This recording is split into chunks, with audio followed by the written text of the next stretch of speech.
Yeah. And you can see that hindi yun one time lang.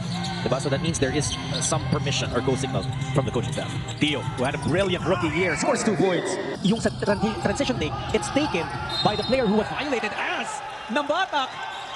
Contorted and everything and still got the shot to fall. They're really stepping on the gas pedal, but So far, it's rain or shine. Finding more success here in the third period. Karakot great move. Nag-hesitate nga lang, but he still Got it to fall in. 7-point lead para sa rain or shine. Pheonix now only 2 points here in the third quarter so far, and that's the guy who scored the first 2. He scores 2 more. And that's really about improving your game every single conference or every single year. Nambatak. They have travel there, but he still got it to Barbaran. Daming galaw ni Ray Nambatak. Theo to Alejandro. He hit 3 3-pointers in the first half. This time, Alejandro gets 2. And you look at the Pheonix now really trying to make a conscious effort to get closer to the basket. Belga against Soyo, the big bone knew that he was going to get 2 points. Moyak. Oh, they try to go inside. Na-recover. Ni Soyo who swings it to Moyak. On the run, rain or shine. Borboran will finish with the left hand. Rain or shine really playing with a lot of pace here. Oh, Karakot! I think a lot of fans, PBA fans, are really waiting for that na makita yung kilala nilang Macbelo.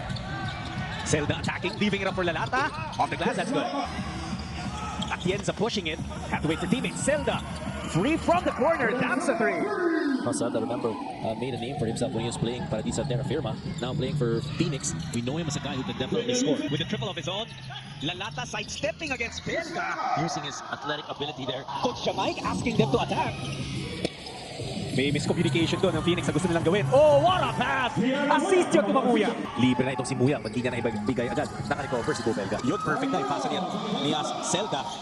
I think it might be the son of Larry Muya. So they put their lead back up to 9. Zelda, iniwan kay Muyang. Ang ganda naman ng pasa na yun.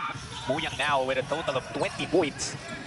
Assist yun. Sinagot naman yung 3. In the meantime, 10-point lead para sa Rain or Shine. Down to the final seconds of the third quarter. Assist yun, walang mapuntahan. It's Ildefonso. 3.